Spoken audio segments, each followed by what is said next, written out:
Good evening, everybody, and you're all very welcome to our webinar, Waterford Kilkenny Teagasc webinar this evening on the preparing for the breeding season. And it's actually very hard to think. I know most people are out there probably still very busy calving, and we're talking about the breeding season. But now is the time, it's the middle of March, the season probably starting on most farms, end of April, early May. Now is the time to think about, preparing, picking bulls, what decisions we need to make around cows and that. And that's they're the topics we're going to cover tonight, and I'm joined tonight by Sandra Hayes, and Sandra will set the scene about the breeding season and what tools we can use to make those decisions around the breeding season. Nigel Kennington, also in Kilkenny and Teagasc Kilkenny, will deal with using the sire advice, and it gives us a practical demonstration of the sire advice. I suppose the new technologies there around the sex semen and the dairy beef index, and how those two interact now on the sire advice for replacements as well. And Nigel is going to demonstrate that for us. And a big welcome to David Melody. He's a farm manager out in Beech Grove Farm out in Clara. And David is going to go through his management practices from now until the start of the breeding season and during the breeding season.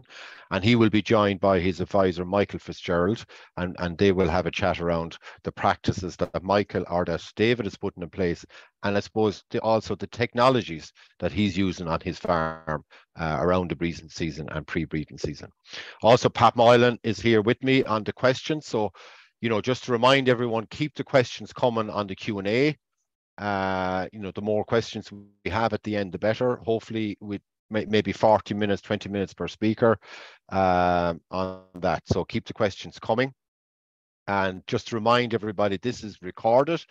So for any of your friends out there or colleagues that have missed this webinar, just let them know it is recorded, and we will send it out to all our clients and all the people that were on this webinar if you want to recap, they can look at on YouTube again, but we will send the link after this. So without further ado, I'm just going to hand over to Sandra, and Sandra is going to set the scene for us. Thanks, Sandra. So as Richard said, I'm one of the dairy advisors in the Kilkenny office, and I'm also looking after the coordination of the Teagasc Tirlán Signpost Future Farm Programme. So the main thing that I wanted to drive home from making in the breeding decisions for 2023 was that at the moment, we know that 65% of the dairy herds, right, or the dairy herd calves are born in the first 6 weeks of the calving season. And there's a calving interval of roughly 394 days. So there's days lost when we're looking at a target of having 365. So what we'd like to drive home is that to gather a target there of having 90% calved in the first 6 weeks, with a calving interval of 365 days. What that drives for me is that the more cows that are calved in that 6 week period is a direct link with profitability on the farm, right? So the more animals that are calved in that period, even though as tough as it is, the higher the profitability on the farm. So hence, it's very, very important for the time that you spend making your breeding decisions actually turns into a very profitable decision on your farm. So I've often asked farmers, how long do you spend on making your breeding decisions on the farm? And sometimes I find there's more time spent on, planning out for silage and buying fertilizer and the calving season more than the breeding season. But the decisions that you make now have implications for the stock that you have in your farm in 2 years' time. So in that, how long do you actually spend on the breeding decisions, right? So here in the centre, that's your question, right? And I suppose the answers that I have around there are the drivers for how long or what you want to get out of whether you spend, a couple of hours or, over a week's period, what you want to drive to get a better decision for your herd.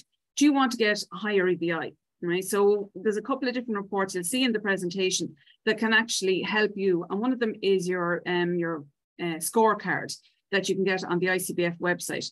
Where do I rank in regards, let's say, to members of my local discussion group, people in the local catchment area versus people in my co-op, and what is driving their profitability? And in a lot of cases, it's the higher EBI of the stock on the farm.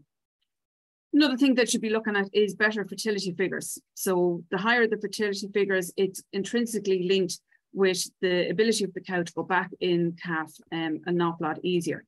And along with that is the higher genetic gain. And an interesting figure I worked out with a farmer today, using his end of year co-op report, was he used his figures to compare to the average of the co-op. And in his case, he was between 6 and 7 cents for both his fat and his protein higher than the co-op average. To him, that was, 12 to 14 cents above everyone else. And that was a huge figure on every litre that he produces. So the time that he pays in looking at his figures and breeding strategy for the year actually paid off in financial money to him at the end of the year in his profitability figures. Another one to look at is the higher 6-week in calf rate. Have I got facilities on the farm that's able to cope with this? Or, have I to hinder, let's say, the number that I can calve due to the facilities that I have on farm? Another big component that we're coming up in the last couple of years is the use of sex semen, right? Depending on the system that you have on the dairy farm, what role will that play? And I'll go through that in a little bit more detail, along with the use of DBI. So some of these are new terms to people that might be on the webinar tonight. So the Dairy Beef Index. So it's instead of, let's say, running the same stock bull with your herd, that you would actually continue with your artificial insemination of the herd, you would use Dairy Beef Index sires to produce a calf of higher quality that is more profitable for the beef calves that you sell off the farm. And do you use sire advice in selecting your cows and your bulls for your herd? So as Richard outlined, Nigel is going to go through this in a little more detail to step by step how you're actually going to go through that, because the little bit of time, or as a lot of time that's spent in this, actually paid huge dividends for your breeding plan and advice for the year. So one of the questions I often pose to a lot of farmers is, how many heifers do you actually require for your herd for 2025?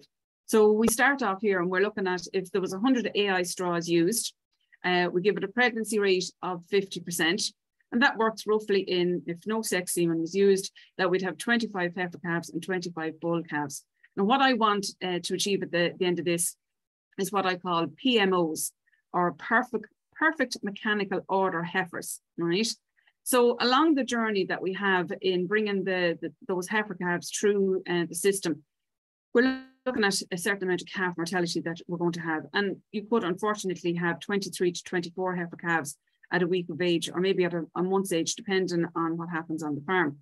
And look, through no fault of own, calves can be lost at this stage. After that, we're looking that you could potentially lose another 1 or 2, depending on the year in question.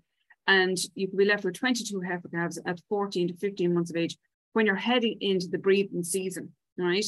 And what we've found is in that kind of period, again, when it comes to the breeding season to when the calf, so you could end up with 20 heifers. So your 100 AI straws used could end up with 20 heifers in perfect mechanical order, i.e. having 4 teats, 4 legs, and ready to breed again and not hurt during calving.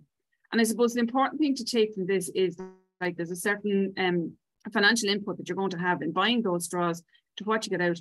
But also, if you have more heifer calves than you actually need on your herd, how much is actually each one of those heifer costing me to rear?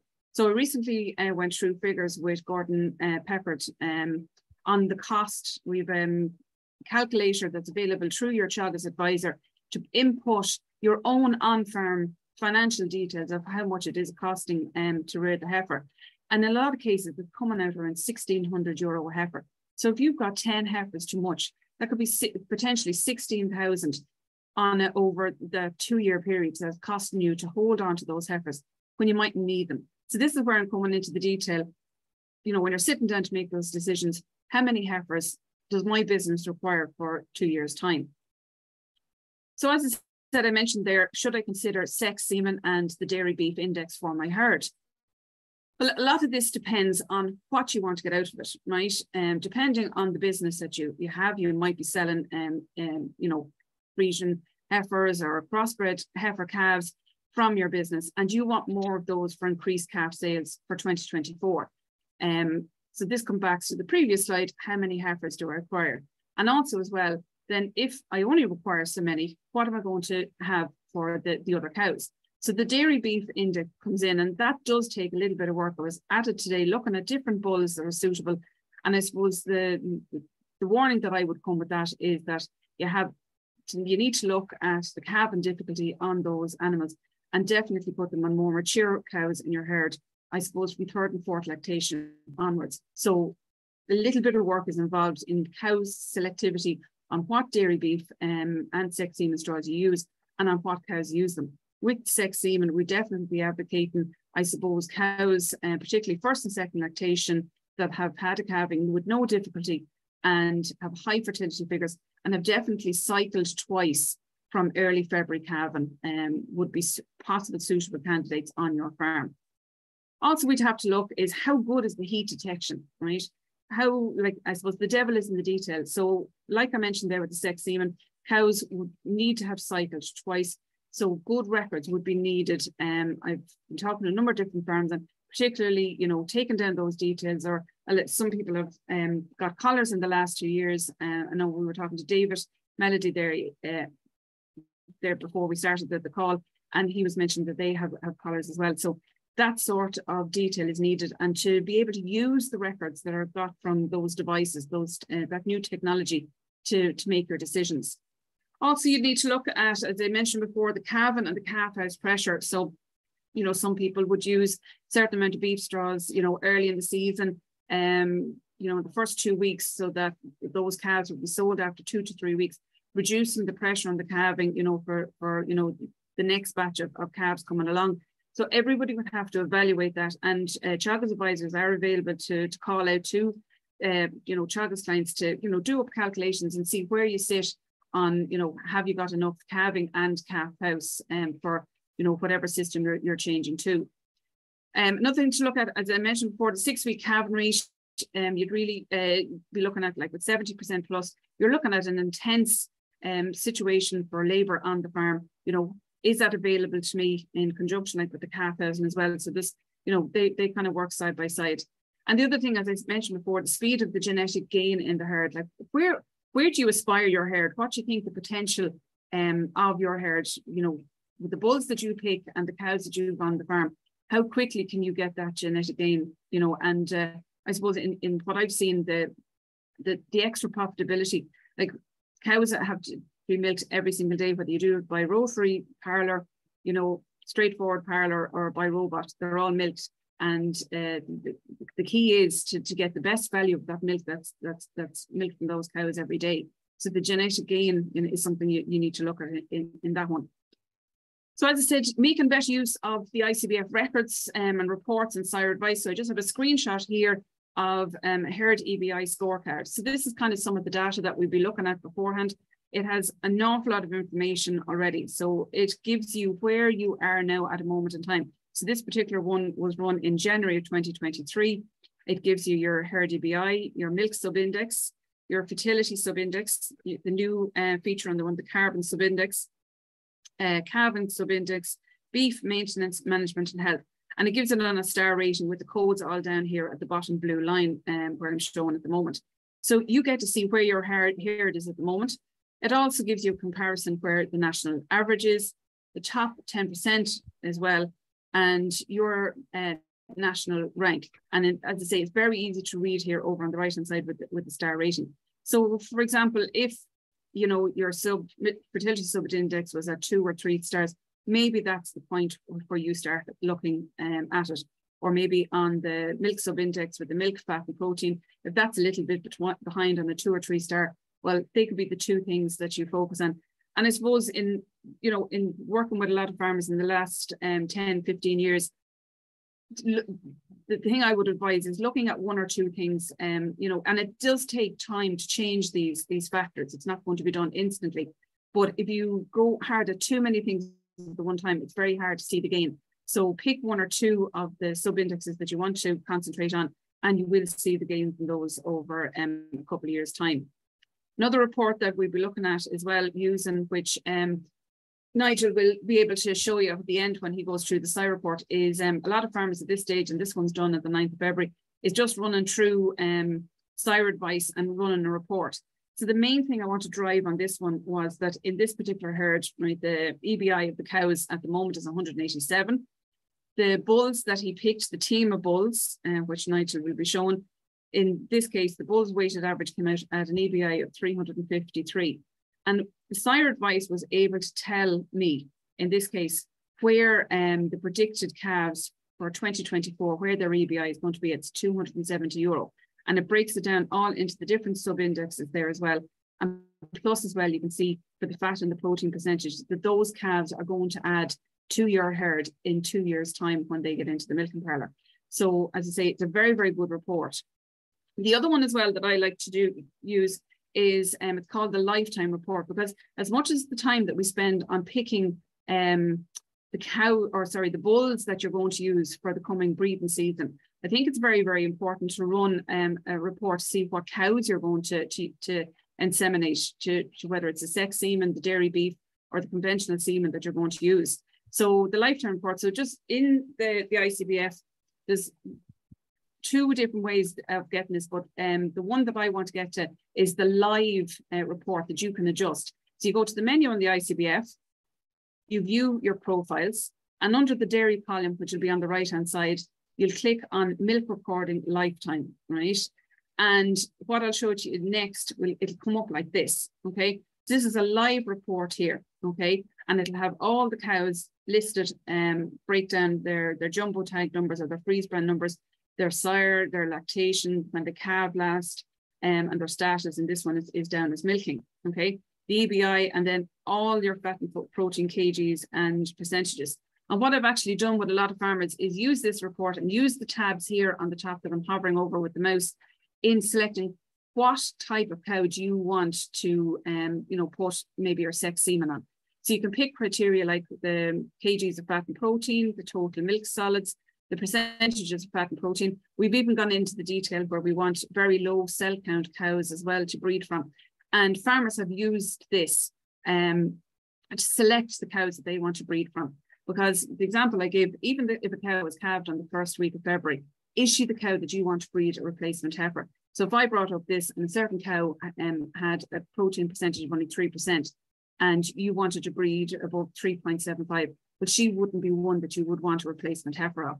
So basically all of these reports used in conjunction with a little bit of time and effort in looking at your breedings, you will breed from your best to get the best for your heifer calves on the farm in 2025. So I'll stop there. And if there's any questions, Richard and Pat. Okay, thanks for that, Sandra. That was a great presentation and a lot of stuff there. I think Nigel will continue with that as a demonstration. Just to remind everybody, keep the questions coming on the Q&A at the end of the screen, and that this is part of a campaign we have for the next 10 days around the whole breeding season. This is the first webinar we're having. We have a live demonstration next Wednesday, the 22nd, in Kildalton at 11 o'clock, where we'll have technologies, body condition scoring, and a lot of experts in their field on that day in Kildalton. So an invaluable day for anybody before the breeding season. That's next Wednesday, the 22nd at 11 o'clock. Pat, is there any questions coming through there for Sandra? Yeah, just 2 quick ones. Maybe Sandra can answer them there. This one here, some lad, I think it's South Kenny here. He said, are cows served with sex semen? Are they inseminated the same way as cows that are inseminated with conventional straws?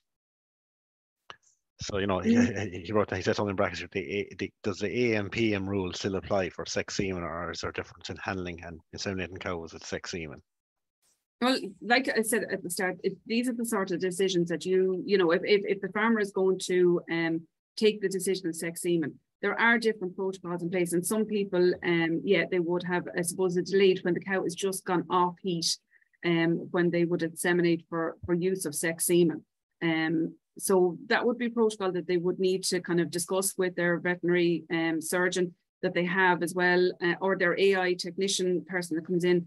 And the protocol for that can sometimes change as well, when they're buying their semen. So they would need to have that discussion with the AI company where they're sourcing their straws for sex semen, yes. Okay, just following that, I see a second question has just come in there. What's the maximum lactation of a cow that you would use sex semen on? My preference would be to go with the first and second lactation. I wouldn't go on. I've seen variable results, and this is from my opinion on the ground. I've seen variable results, let's say with heifers. I've seen better results with first and second lactation cows with a very high sub-fertility index, a high sub-fertility sub-index. Sorry, yeah. Plus as well, they would have calved early in February, and I would have definite results of them cycling twice. And no issues, no hard calving, no retained cleanings, no nothing. I wouldn't even put it like this, I wouldn't even know that they were milking. They're unnoticeable cows, and I would have records on them cycling twice and first and second lactation. And just a last quick one come in here. It's a TAMS related one, maybe Sandra or Nigel can answer. It says there, is the TAMS scheme open for cow collars? Question mark. I'm afraid I'm going to have to rely on my colleagues for that. I'm not rushed. Nigel, do you want to come in on that one there? So look at collars, I suppose, for heat detection are going to be available in TAMS 3. The scheme hasn't opened for applications quite yet, but we're expecting it to open in the next little while. We haven't a date as of yet, but unfortunately we're still waiting on the scheme to open. But and we've no terms and conditions on that. Correct, yeah. Okay, listen, we'll keep going, Nigel. Maybe, yeah, and we'll come back to more questions after. Okay. Okay, yeah, so good evening, everybody. My name is Nigel Kennington. I'm a dairy advisor in the Teagasc office in Kilkenny. And I'm just going to demonstrate tonight how to use the Sire Advice program on ICBF, I suppose, with a particular emphasis on selecting bulls available in sex semen, and also picking out dairy beef index sires as well. So look, I suppose before we start, in order to avail of the Herd Plus, the Sire Advice program, you must be signed up to Herd Plus. It does require a small subscription, but it's well worth the small money that it is, and even just to use this program alone, and make good use of it would be enough to justify the subscription. So look at when you excuse me, when you get into your ICBF account and you have your logins, your screens here as a farmer will show up with these options here. So I suppose before we move on to the Sire Advice, Sandra was demonstrating where we pick out cows to breed from. We have a view profiles option here. If we go across to dairy and we have milk recording lifetime, that's the report. That's where we find that report that Sandra was mentioning earlier, where we really get the value out of our milk recording by picking the cows that we're hoping to breed from. But I'm just going to demonstrate today or tonight the Sire Advice program. So where we want to go is to applications across the top in the blue strip, and we want to go across to Sire Advice. Okay, so we're going applications and then Sire Advice, and that'll bring us to this home screen here. Okay, and so just before we get into the program, I suppose a few key points. So Sandra would have shown you the EBI scorecard report, and that's showing up for the individual herd on this front page. So it's a great time just to have a quick look, see where are my strengths, where are my weaknesses, and where do I want to go in terms of the future genetics of my herd. So that's a great report just to have a quick look at before we make any further decisions on the breeding. And if we scroll down a little bit further, I suppose the tool is designed to help us to pick bulls. So the question is, how many bulls do we need to pick for a herd? So depending on your herd size, the larger herds will have a requirement to pick more bulls. And basically the reasoning for that is we just don't want to be putting all of our eggs in a small number of bulls baskets. Because if reliabilities were to reduce, we'd have a lot of our eggs in one basket on that front. So look at your general 100 to 200 cow herd is going to have a requirement for 8 to 10 bulls to pick as part of a team. And not only do we need to pick a number of bulls, most herds most farms are good at picking the right number of bulls, but it's about even usage across the bulls in that team. There's no point in having 10 bulls and having half the straws from one bull within that 10. We need to have 10% of each bull within that team if we're picking 10 bulls. So look at, I suppose, to get into the program, we're going to run Sire Advice Plus. So it's the green button there, and we're just going to go start. So that's going to bring us to the first screen, which is the female selection. So as we're saying now, I suppose we're into an era now where the expansion phase for the majority, I suppose, has ceased, and we're into more of a consolidation phase for most herds out there. So in that scenario, we're not in the still in the scenario of breeding every single animal to breed a dairy replacement of. We're allowed to be a bit more selective now, and if we want to make quicker genetic gain and really focus in on the gains that we can make, we need to breed our best cows only to the best bulls available. So that's how we'll maximize our genetic gain going forward. And as Sandra has mentioned, sex semen has the potential to even further increase that. So look at, I suppose, what's coming up on this first screen here is all the females available within this herd. So we have the option, as Sandra has mentioned, to go in and identify our poorer performing cows and select those out potentially for beef matings. So you see here the options we have on the blue pluses over on the side, on the right hand side. We can select out a certain number of cows that we're going to breed only to beef. And what the program will do here is it won't allocate a dairy straw to those animals that we select out for beef. So for the majority of herds, especially those that are milk recording, you know, that bottom 20% of cows, they're the ones that show up in the red boxes on that lifetime milk recording report. You know, they're your go-to cows to select out for beef straight off the bat. We also have the EBI figures feeding across here, which are a good guide, I suppose, for those who wouldn't have the milk recording information to select out our poor performing stock. So look at, I suppose, as you're going along, the important thing is if we're selecting out cows for beef here, that we just save our changes as we go along, just to make sure that we don't lose it. So we also have the option there to pick out our culls, and that would mean that no bulls will be allocated to those animals, or if we want to pick out certain animals for crossbreeding, we can do that also. So I suppose just to show you the filters section at the start as well, if there's a particular cow that we've identified off our milk recording reports and we want to select her out for beef rather than scrolling down the list, we can go to this top left hand corner here and select out, maybe it's whatever tag number there, and we've filtered it straight down and we have our list there, and we can select for beef. So as I say, save as you go, and that way we won't lose any information. Similarly as well, if we wanted to work off EBIs, and we could say that maybe we don't want to breed any animal less than 140 EBI in this herd, it's a high EBI herd. We can do that here by selecting out on the EBI filter at the top here. So if you can see where my mouse is there, we're putting from 140. So all animals left in our selection are going to be over 140 EBI. And then we can, or we can pull out the lower ones either, and we can go to 140. And there's our list, maybe potentially that we could put beef straws across.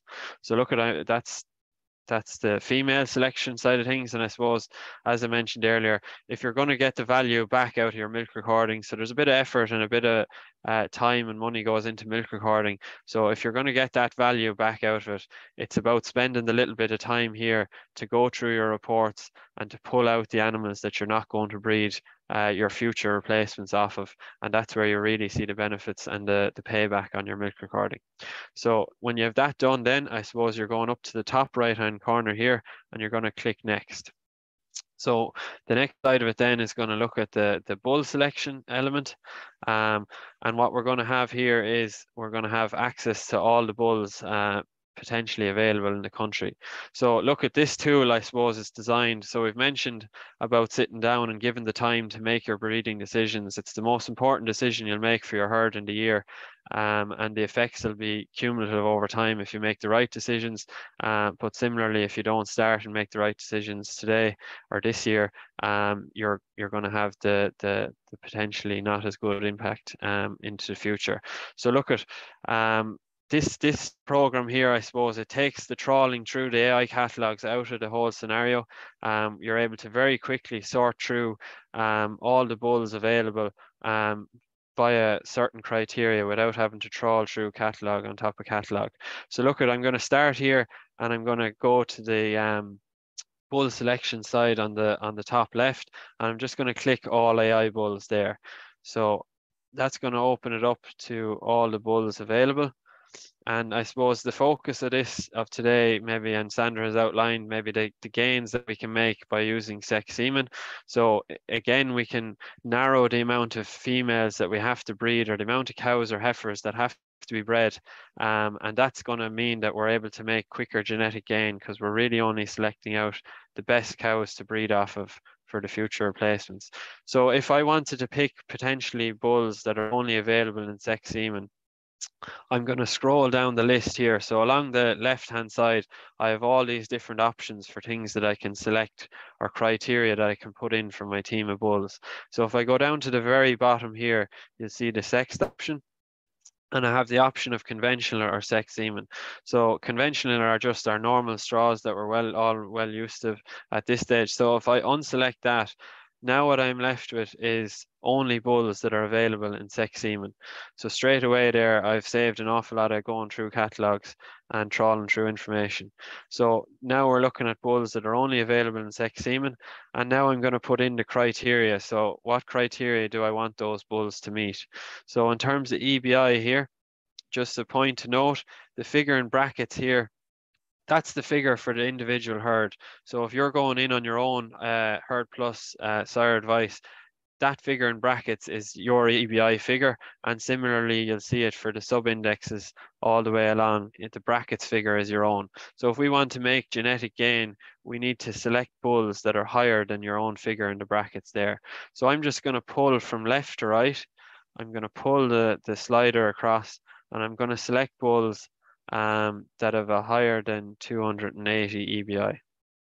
Okay, so that's what we're doing. We're just pulling from left to right. So that's going to sort us. We still have 86 bulls out of a available 300 that we originally had. Okay, so you'll see that here in the top, the number of bulls that are still available. Okay, so if we want to look at the EBI sub-indexes then, so we're just going to pull, I suppose Sandra mentioned how important fertility is in terms of future profitability for your herd. So if we pull the fertility, you'll see that this herd has a very strong fertility sub-index of 109. But if we want to make genetic gain, we're going to have to pick bulls that are higher than that. So I'm just going to set the fertility there at 120. Similarly on the milk, if we want to make gains, we're going to have a higher figure than in the brackets. So I'm going to pull that across to 80. So I'm pulling from left to right, which is going to rule out all the bulls that are lower than that figure. So again, then I suppose health is always an important feature. I always say you can breed the best genetics in the world, but if it's a cow that's going to fall out of your herd due to cell count or lameness issues, that's not any good to either. So we need to have a healthy, balanced cow is what we're trying to breed. So I'd always pick bulls with a positive health sub-index at least. So again, pulling from left to right, I'm going to set that at 0. So look, we can pull the different sub-indexes and rule out bulls. So maintenance, for example, is your cow size going into the future, and calving sub-index. So look, we can pull from left to right there based on our criteria, but the main ones are always going to be, you want to pick high fertility bulls with positive health sub-indexes, and then we'll get down into the milk side of things as well.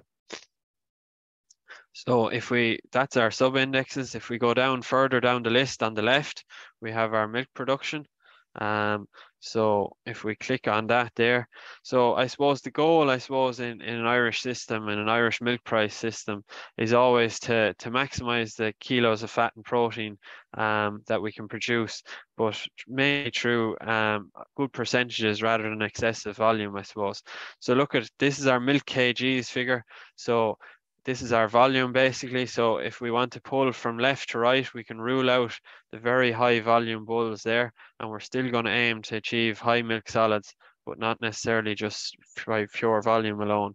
So I'm going to rule out bulls that are over 200 kilos of milk. And I'm going to also rule out maybe the very lower yielding bulls there as well. So I can pull from left to right or from right to left. So that's the window now that I'm left with, only bulls within that range. So look at, as we mentioned, we want good strong kilos of fat and protein. So again, I'm pulling from left to right, and I suppose I can pull these as far as I want, and eventually I'll be left with no bulls if I set the bar too high. So it's about, I suppose, we're trying to breed a balanced cow going forward, and we want to tick a nice few boxes if we can. So look at, I suppose, fat and protein percent. Again, Sandra has mentioned how important that's going to be. For me, it's like a fixed milk price scheme that the best one you can enter into. If you have high fat and protein percent, you're going to get a top up on your milk price regardless of whether it's a good year or a bad year. So massively important going forward.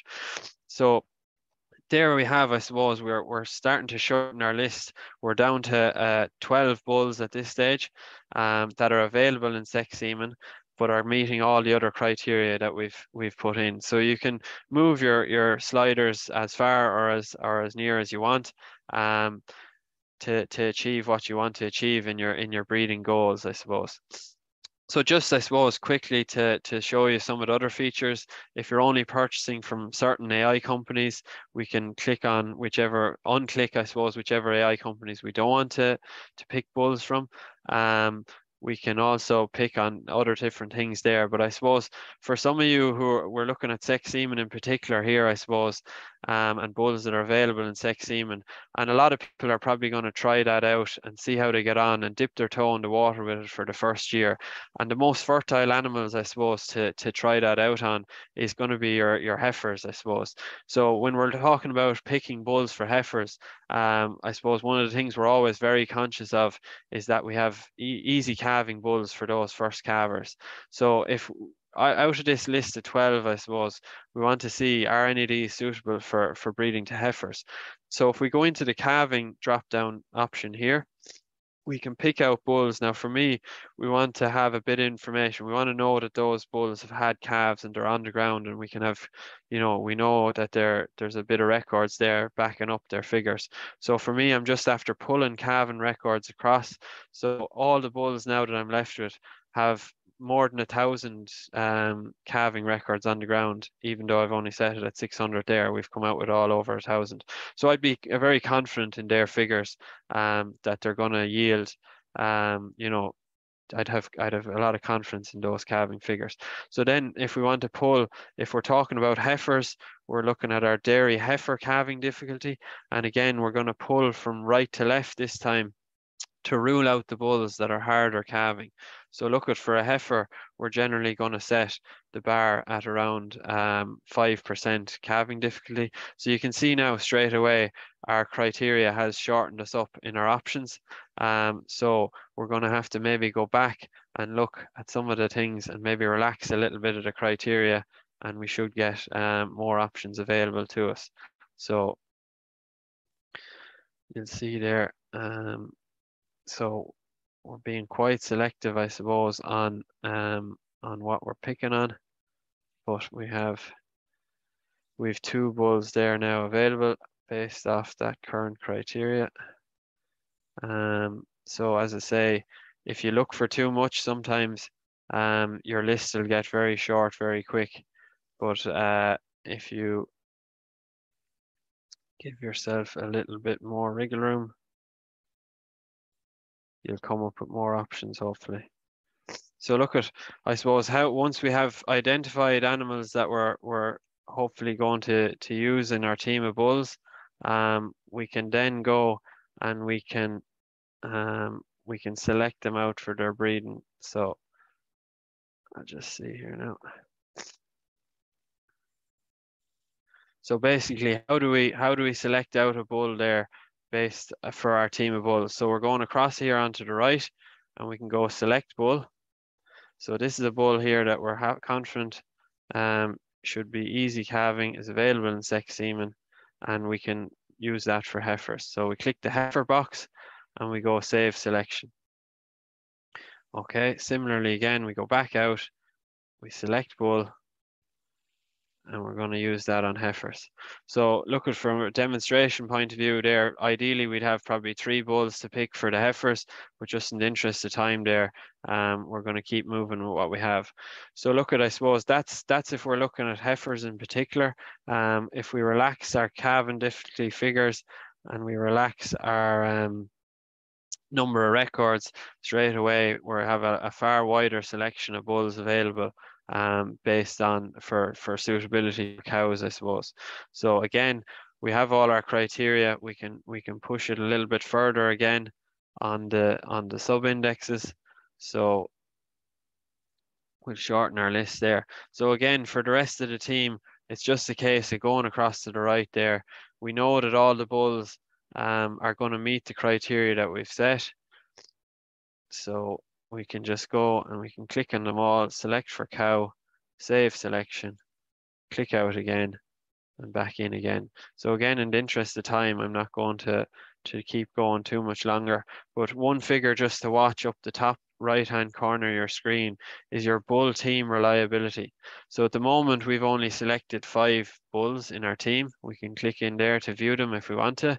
So they're the 5 bulls that we've currently picked, but for a herd of this size that's really not enough to ensure the reliability of the team. So you'll see there we're coming up at 88% reliability, but that figure has to be over 90 really if we're going to have faith in the team going forward. So again, what that's telling me is that we need to pick more bulls for our team, and we can do that as we go along. So look at, we're getting into the green now, but really we could do it a few more. So again, in the interest of time, I'm just going to keep moving. So we can also have a feature here to compare bulls. If we press on the little magnifying glass there, we can pull up bulls and view them individually if we wanted to compare individual bulls in that sense. So look at, I'm just going to keep moving here. So that's the cow side of things. So as I said, we've had a focus on bulls available in sex semen for this criteria, but if we want to go back out and look at all bulls in conventional and sexed, our list has got a lot longer again. So now we have bulls available in both, so we can pick on those as well if we're. So basically that's how you pick your team of bulls. To move on then through the selection, we can go next in the top right corner. But before I do that, I suppose the other emphasis we're trying to put, I suppose, is if we have used a bit of sex semen, or even potentially if we've just good conception rights and we're using conventional semen, there is still scope, I suppose, to breed some of those poor performing cows to dairy beef. And the dairy beef index is the go-to index, I suppose, for identifying bulls to put on the dairy herd. So if we go back up to the top left hand corner again, I have the option for beef bulls here. So I'm going to click on that. So what are we trying to achieve, I suppose, in picking beef bulls for the dairy herd? I suppose one of the main things is we want a saleable calf that's capable of being moved off the farm, I suppose, in good health and has good potential beef traits for future, because we want those buyers to come back year after year. So in order to do that, I suppose obviously one of the priorities is going to be low calving difficulty and maybe short gestation, but within that we want to pick out the best beef merit bulls that are ticking that criteria. So this feature now is a new addition to the Sire Advice program, where we can select out our beef bulls that are going to be most suited to our herd. So again, it's the same principle. We have breed up the top left, so we can pick purely based on breed if we want to. We can select out for the different breeds there by ticking the box, or we can leave them all available. So I suppose the dairy beef index is our go-to index. So what we'd be saying is to pick bulls, I suppose, with a DBI of 90 plus. So I'm going to pull from left to right again, and I'm going to pick 90. So just a little tip, I suppose, or trick, I suppose, while you're pulling from left to right, this is only available in a desktop version anyway. It's not available on phones. So if you're at your computer and you're pulling from left to right, you see there I've landed on 93, and maybe I wanted to set it at 90. It can be quite hard to pull to the exact figure you want to. So if you're either side of it, you can just use the arrow keys on your keyboard to go one by one. So I'm just pressing my left arrow key, and that's going to bring me to 90, or similarly, I can up it there and go in single increments without pulling it. So that's just a little tip, I suppose, that's handy. So as I said, obviously we want an easy calving bull, with potentially short gestation again. So I'm going to go into my calving. As I said, we've all beef bulls now is what we're picking on our criteria. Again, so I want a bit of backing behind the calving data there. So I'm going to pull that just to make sure, look at least all these bulls have 500 calves on the ground. So I know that there's a bit of weight behind that calving difficulty figure. So again, now calving difficulty, I suppose, is something that you're going to have to decide what you're willing to accept in your own herd, depending on your cow size, depending on a few different factors there. But I'm just going to pull again from left to right, and I'm going to pull that and just see where I end up. So I'm just going to pull it there. I'm just slightly over 3 there.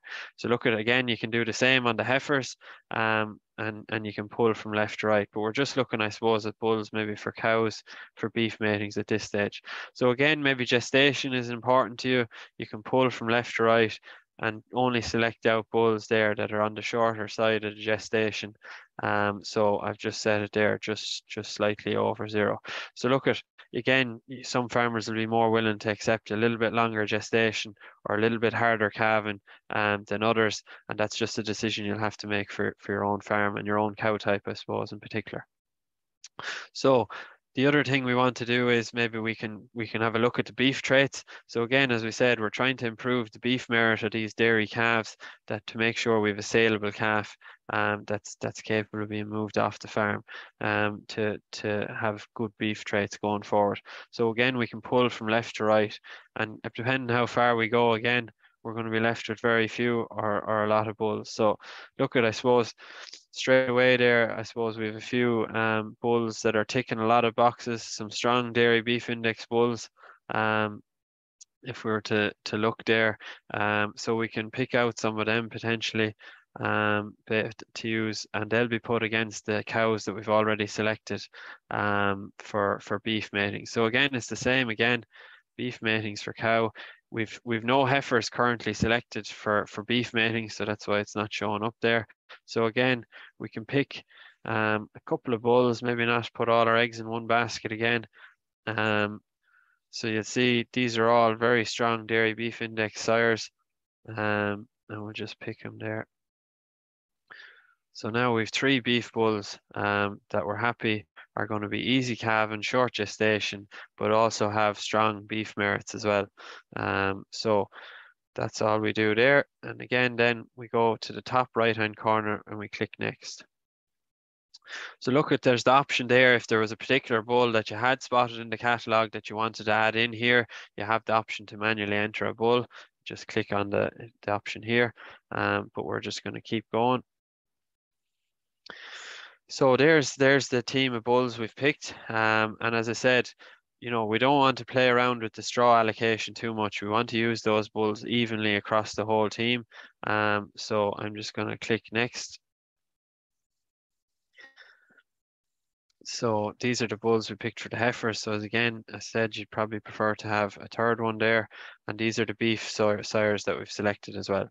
So they're just another check on what we have in there. So I'm just clicking next in the top right hand corner again, and I'm going through the different screens. So what's happening now is those bulls that we've picked and the cows that we've picked for the different matings are being matched up. And what the program is doing, and possibly one of the best things the program is doing, is it's helping us to avoid inbreeding. So the way AI codes have gone now, it's very hard to keep track of who's related to who in terms of avoiding inbreeding. So what the program is doing there is it's running a background check, and it's making sure that we don't allocate any bull to a cow that's too closely related to the bull. So we know that any of the selections off the Sire Advice program are going to prevent too high a level of inbreeding. So there we have our list then of dairy matings and beef matings. So some of these animals we had selected out for beef only, and it's only allocating a beef bull. And similarly on the dairy options, it's doing the same. So we have 3 bulls. So potentially when your A man comes into the yard, he mightn't have the first straw available to him. So we have a second option there that he can use, and even a third one. So that's going to make sure that we're still avoiding inbreeding, but we have 3 different options there for each individual mating. So look at, that's the web version. If we go accept up the top right hand corner here, we'll be able to run a report. So we have the option to send that information directly to the AI man's handheld device. So when he comes into the yard, he punches in the cow's tag number. He knows straight away what straw to give what animal, which is a great way of saving time during a busy spell during the breeding season. We can also click on view PDF. So what that will do is it'll give us a sheet that we can print off and have to hand. So this is also the sire advice report. So Sandra has shown you this already. So we have the cows' current EBIs, we have the bulls team's EBI that we've picked, and we have the prediction on the calves. Now that prediction, I suppose, doesn't take into account the cows that we knocked off based on beef AI. So in reality, when you do pick out cows just solely for beef matings, your predicted 2024 calves EBIs will actually be higher than what's shown on the report. So look at, as I said, the main things we want to do, we want to improve the herd fertility. We're achieving that here. We want to improve the overall EBI, the milk sub-indexes, the percentages for fat and protein, and the kilos of fat and protein. So look at, we're achieving all those things, and we have our list of bulls then available. If we scroll down further, we have our list of beef bulls. So there are 3 beef bulls that we select out, and then we also have the cows and the matchings up. So again, any cow we allocated to beef is only given a beef bull, and we have our 3 options for the dairy as well. So if you scroll down the list further, you'll get your heifers as well. So look at it, for me, it's a fantastic way of saving time, I suppose, looking through your catalogue, and only being able to quickly identify bulls that meet all the criteria that you've set out. We've now got a tool that we can pick bulls based on sex semen, and we can pick our beef bulls based on those traits as well. So, you know, if it does take a little bit of time, I suppose, but it's well worth the effort. And as I say, the decisions you make can have massive benefits for your herd into the future, and it deserves every bit of time to give at I know a busy time of the year, but if anyone is having problems, they can always contact their advisor as well for help getting through the screens. So that's my presentation, and if anyone has questions, I'd welcome them. Perfect, Nigel. Yeah, very great demonstration of it. As you said, like it's a must for all farms preparing for the breeding season to pick the bulls. Just Pat probably has a few questions there as well. I'm just reading down through a few, but just on 7,000 kilos, one question is coming in from the South Kilkenny. 7,000 kilo cow. If I use a bull of -200, but she has high solids. I'm looking for high solids, but there's low volume in water, I suppose. Is that possible to get fined, or does it have any effect on solids overall if she's -200 kilos of milk? Yeah, so look at, I suppose, kilograms of fat and protein is a combination of the volume multiplied by the percentages. So there is a factor in there. I suppose what the program is allowing you to do is to identify those outliers that are very strong on percentages.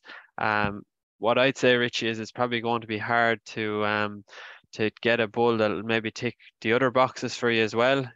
I suppose you can be narrow focused in your criteria, and you will pick outliers there, but if you want them to tick all the boxes, sometimes you have to be a bit more general. But it mightn't be that you go -200, but you might set it at 0 and pick up bulls on very high strong percentages that'll still deliver decent kilos of fat and protein. Okay, and there was a question that came through there a bit on banding and, you know, decisions around banding. And if I was at the 6,500, you know, how would that affect my breeding decisions? Yeah, I suppose, look, for us, the advice hasn't changed in many respects, in that we always strove to achieve good levels of milk solids production off a relative volume, I suppose. You know, there's no point in you can have two bulls there, I suppose. I could show it to you on maybe some of the reports, but you could have two bulls delivering the very same kilos of fat and protein. One of them is driving it from volume and one of them is driving percentages. And we always strove for that bull that was stronger on percentages, because it's going to be a more profitable in an A plus B minus C milk pricing system anyway. So for a herd that's trying to achieve a good level of milk solids in a banding scenario, the advice is still the same: to pick high percentages bulls delivering good kilos of fat and protein off of a modest volume, I suppose. And that's why we'd set that criteria. Some people will pull that slider on the volume a little bit harder and maybe only select from plus 100 back. And that's not bad a decision to do that either. And those, as you said, Knight, those criteria are based on profit. That drives the profit. Yeah, absolutely. Yeah. Okay, Pat, is there any other questions coming through? I suppose just two quick ones there. Farron's put in a question here. You know, the difference, genomic bulls versus daughter proven. You can make a comment there that you didn't make any comment there or pick reliability as a parameter of picking bulls. So he's asking the question: genomic bulls versus daughter proven. Yeah, I suppose if you look back at the data, and ICBF have done a lot of, I suppose, looking at the information on this, and if you take the daughter proven bulls of the day versus the genomic bulls, there's no point in saying genomic bulls are falling in their EBIs, but when you look at the data and you go back and you compare the bulls over the years, the genomic bulls are so far ahead on EBI. When they actually fall, they're still maintaining an advantage over the daughter proven bulls, and that's the figure on that is about €30 ahead. So even though the genomic bulls are falling, they're still maintaining €30 of an EBI higher than a daughter proven. And by picking a team of bulls and even usage across that team, we minimize our risks of relying too much on one bull that could potentially fall, I suppose. So that's the important point: is pick a team of bulls, appropriate number of bulls for the herd size, use them evenly across it, and our genomic bulls are going to deliver more genetic gain for you in the long run than the daughter proven ones, I suppose. Okay, just secondly, very quickly, it's a good question. Can I get, this question says here, can I get a dairy beef index on a beef stock bull that I buy at the sale each year? Yeah, absolutely. So if you Google ICBF bull search and you enter the tag number of that bull, you should be able to pull up the beef merits for that individual bull. So it's a great tool as well to look at a stock bull. Yeah. That's it, Richie. I suppose there was a question about the banding. I think there's some mention of banding in the news today. Maybe just to remind our viewers tonight. Yeah. So look at, I suppose, dairy farmers are required to submit which band they're going to be in going forward, and they need to do so before the end of the month, I suppose, and that's done through ICBF. So you can log into your own ICBF accounts and submit your nitrates band from there. Okay, quite easy on your own ICBF account. Yeah. Okay, perfect. Listen, with that, we'll keep the questions coming, and we're going to move on to Michael and David, where they're going to have a chat about the what David is doing on his farm out in Clara, and just to thank David for coming on board, and a Clare man living in Kilkenny for the last number of years, where he'd probably go back with all the knowledge back to Clare about hurling, maybe, David, but we'll leave it over to you and Michael. Okay, well, I have a few questions here for David. Just going to give a little bit of background on the farm at the moment. So just a few brief pointers from last year, 2022. So over 550 kilos of milk solids produced, 92% 6-week calving rate last year, and that's 93% this year, and that's what it's working out at. An EBI of 206 and feeding somewhere in the region of about a ton of meal. If you want to just a little bit of information there, empty rate last year 4.5%. So that's the sort of background, that's production figures on the farm. I just want to ask David, what's your goals at the moment for the herd? I suppose there is a certain amount of crossbreeding in the herd, and what's your aim for the next in your breeding decisions at the moment? Hey Michael, yeah, thanks for the introduction as well, Richard. The breeding goals target 600 kilos milk solids from the same type of cow, Frisian predominant, but Jersey blood in all of them. seems like a good, nice type cow, aiming for a maintenance figure in about 20-30 euro. They seem to be the cow in the herd that's working the best for me. We're doing about 9% kilos of milk solids, as said there, about 560 kilos of milk, if you include what we feed the calves with. 5 fat, 4 protein, and yeah, that's the breeding goals really, to keep it simple. No point, you could talk all day if you went into detail.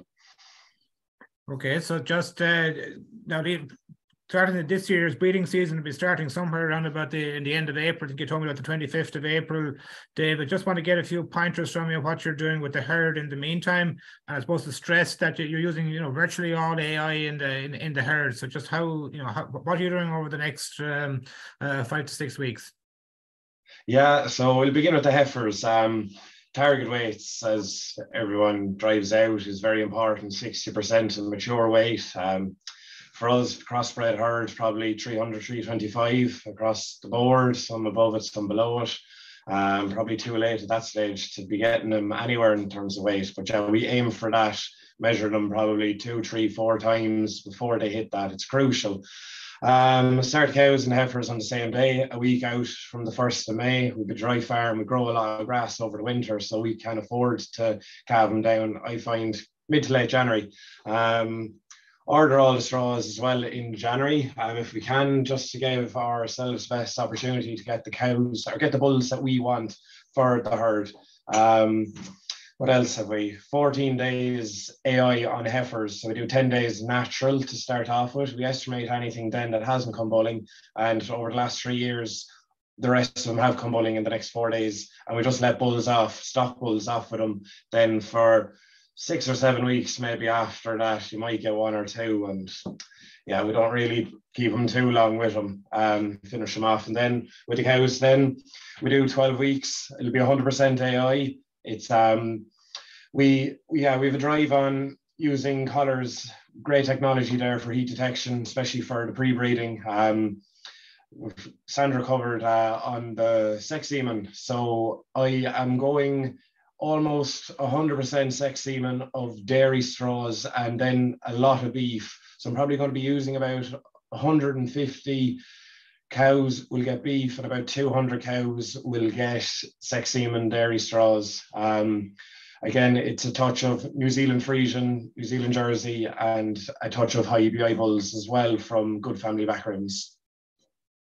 Okay, and just in terms of identifying any cows that may be causing problems in the herd and cows maybe not cycling after calving, what sort of interventions are you doing there? Yeah, so it's very straightforward again.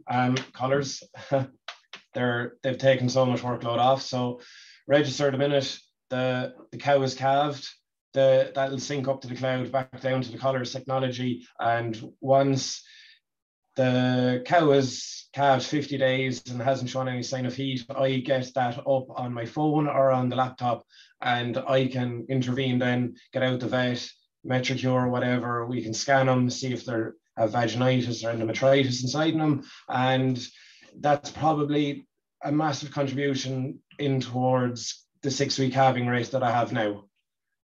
Okay, so just this is about your 4th year using sex semen. Are you happy with the results that you're getting? Extremely, yeah. Since the Ultra 4 million has come out from the AI companies, absolutely, yeah. I'm getting the same conception rates as the conventional, so that has enticed me to use more sex semen this year and get rid of the conventional, because we do have a Jersey cross in the herd. It's there, and I like to have a value in the calf. So, and I hate seeing like bull calves being sold, even looking today in the market for €5 for strong Friesian bull calves. So this is going to help me to add value, I suppose, to the calves I'll be selling. I'll have a good market, a better market for them than what I would have otherwise. And also I can get more selective on my better cows being used to get replacements from. Okay, so just you mentioned there about the calf sales. So that leads us on to the question of your use of the DBI, the Dairy Beef Index. Calf sales, you have some directly from the farm, more in the mart. Just talk us through that, David, and then what you're going to do in regard to selecting sires with regard to the DBI. Yeah, so yeah, it's all beef animals. It's just easier. You can get rid of them quicker, I suppose, and sell them off to someone that's going to have better infrastructure than we'll have. So we try and get rid of them 2 weeks old, or once they're strong enough. Like, be probably minimum 2 weeks old. They could be 3 or 4. Some of them they'd be a bit sluggish, especially I find with the Herefords they wouldn't be as strong as the Angus. Heifer replacements, there's the surplus heifer replacements, sorry, they're sold privately. I'd have a good few clientele now built up that are happy with them and keep taking them every year. So we're very fortunate that way.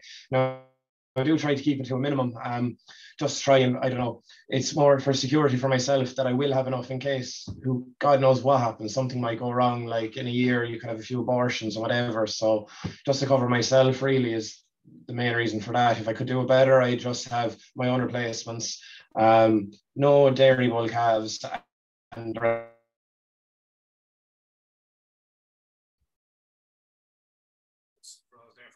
David, and the rest beef. Just as I say, to cover, I've gone with Hereford and Angus only. I hope my internet connection's okay there. It might be coming up. Yeah, you're fine, David, yeah. I'm fine, okay, thank you. Sorry, I just came up there.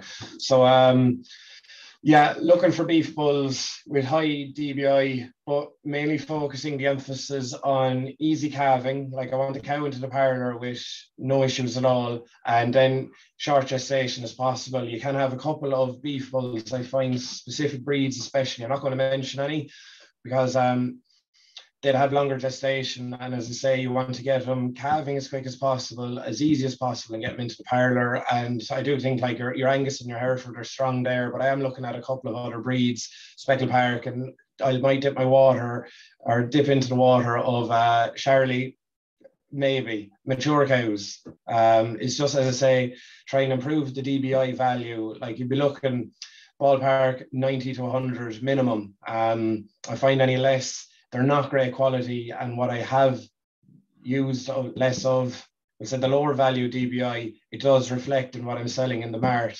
They're not making as much for me. So you'd imagine they mightn't be making as much for the farmer buying them. Who knows? I don't know.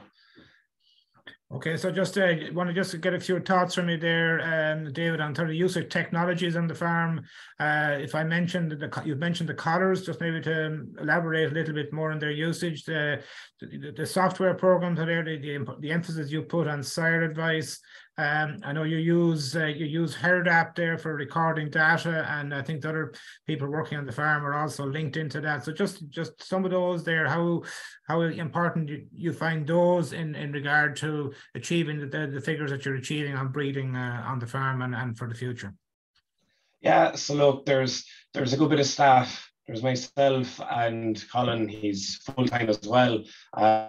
We've 360 cows carrying 330 through peak.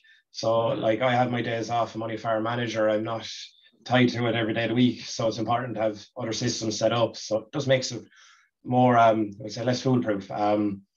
So yeah, using Herdap, everything, we milk record, using all that data, running the sire advice there as well to prevent inbreeding, but also to be selective on what my replacements are coming from to try and genetically improve the herd.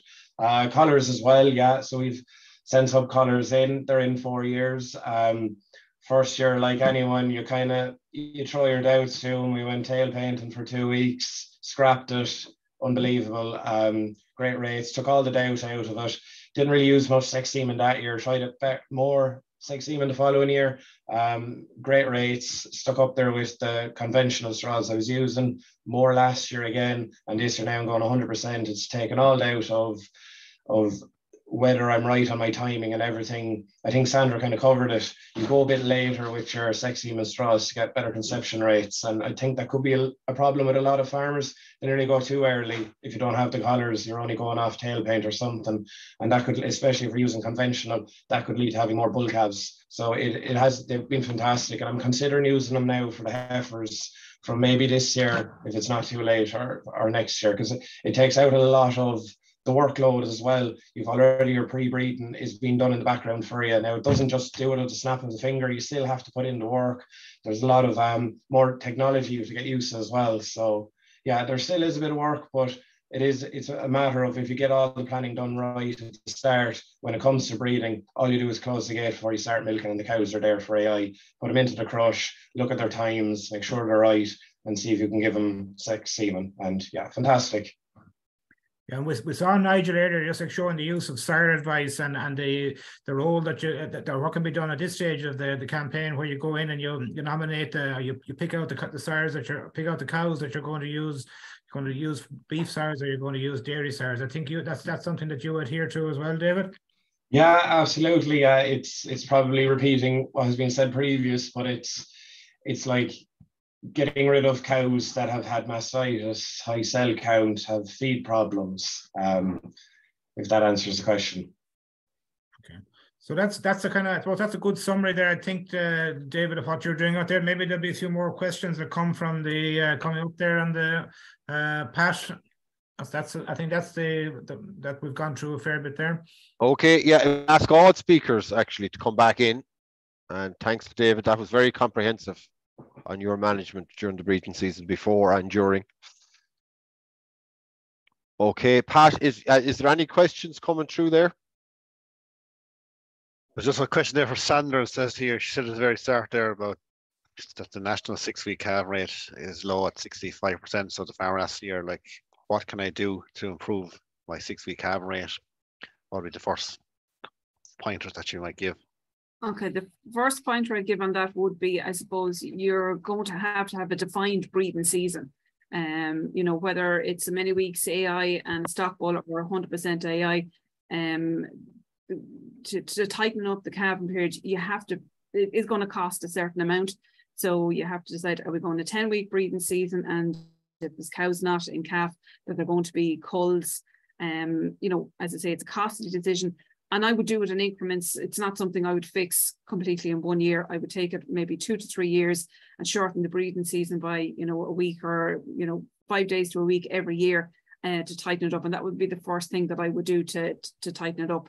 Have a defined breeding season. I find a lot of people, when they put in the stock bull and there's, you know, something not served or something repeats, oh, sure, she's my good cow, I leave the bull in. Well, she's not really your bull, your best cow, because she's you know, she's in heat again.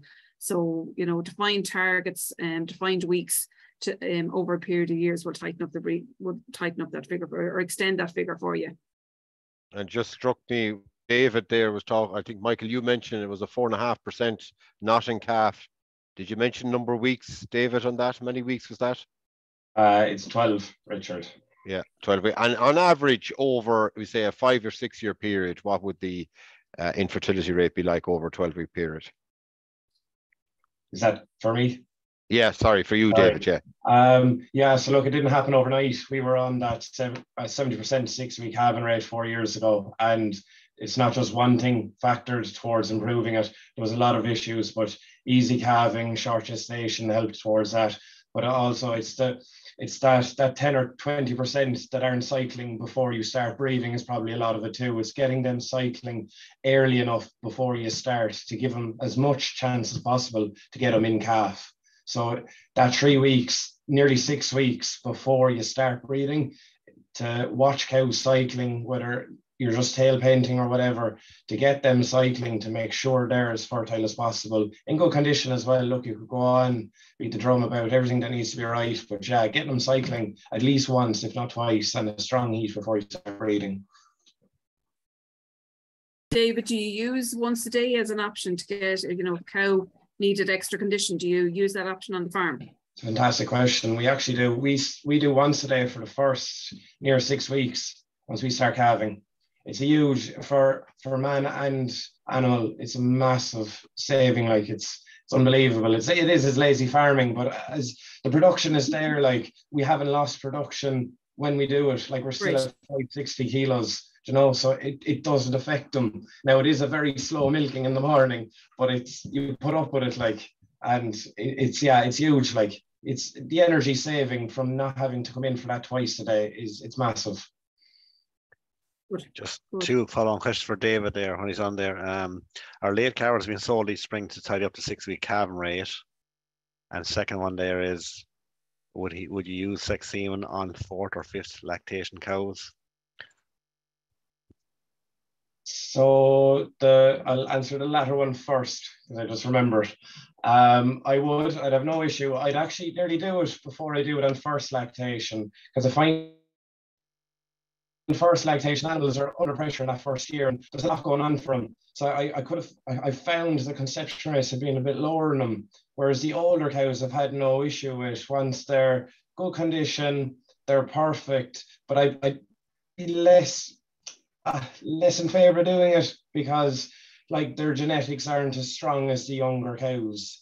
But if they're a good cow, if they're like I've third, fourth, fifth, sixth, seven lactation and they're doing 660 kilos, but once they're staying in that 365-day lactation, all that's correct. Yeah, I'd have no issue. Yeah, going up to that fifth, sixth, seventh, I've no issue with it. What was the first question? They're fertile animals. Sorry? They're fertile, good fertile animals. Yeah, 100%. Yeah, it's the hybrid vigor from that crossbred. Like it's super cow. Very happy, but it's very happy. And the other thing was, late lactation. So tried a few things here. Early spring, yeah. Tried a few things here and there. 2 years ago, dried them off, held on to them, fed them loads of silage. Thought I'd have a good market for them, and I didn't. People don't want late calving cows even a week or two out. They want cows calved. So what I try and do now is I could only be 10% of the herd, but I sell them. We dry off fully around the 10th, 15th of December, and I will sell them in milk then if I can. The empties and the late calvers. Okay, very good. Just a question coming in there for Nigel there in the meantime, Richie. It says here, the active bull list changes from maybe week to weeks or updates are given. So the question is, how many times should a farmer run sire selection, or what's the latest date to do it to make sure the list that you have? The active bull list there's generally an update on the EBI every 2 months. So generally towards the end of March is the one that should be going off. So there'll be one coming in the next fortnight, and once that's gone through, you'll have a new EBI report, and that's probably you're good to go from there if you want to get the most up-to-date information in advance of the breeding season. And I just know one more there. I just see it here in front of me. If I select a high milk sub-index bulls, do I still need to go back and pick bulls on kilos of fat and protein, or will the milk sub-index cover all? Look, at the milk sub-index is a good general guide. To be fair, if you're picking high milk sub-index bulls, you're not going to be too far out. But I suppose the weightings within that could be a slightly less balanced. I suppose if you're trying to tick all the boxes, it's probably better to go into your sub-indexes maybe, and you know that all your bulls are ticking the individual criteria, that they're maybe it's protein you're going after, maybe more so than fat. In a A plus B minus C, you're rewarded a little bit more for your protein, or a lot more. So milk sub-index is a good guide, but it for the simple option, you'll be going the right direction. But if you want to drill down into the sub-indexes, you'll know what you're breeding, I suppose. That's all the questions I have, Richie, at the moment. If anyone else want to come in live there. Yeah, no, I think we're going to wrap it now because I see some of the people, over 100 people on it tonight. So I see some people dropping off. So we're on over an hour. So really thank everybody for attending tonight. I hope you got a lot from it. There's an awful amount of information there. Again, as Nigel said on the sire advice, if you want any help on the sire advice and how to do it and how to complete it, especially with the new facilities there on the sex semen and the dairy beef index, I think it's very important that we add a bit of value to the calves going out there for everybody. Big thanks to David for joining us tonight. You gave a very comprehensive overview of what you're doing. You're achieving great results out there, high solids, great fertility figures. So fair play to you on that, and thanks very much for sharing your story with us tonight. Thanks to all my colleagues, Michael, Nigel, Sandra and Pat, for their contributions. And again, good night and enjoy the rest of the calving and get ready for the breed. There's no end to this. Get ready for the breeding season. There's no end. Okay, thanks everybody and good night.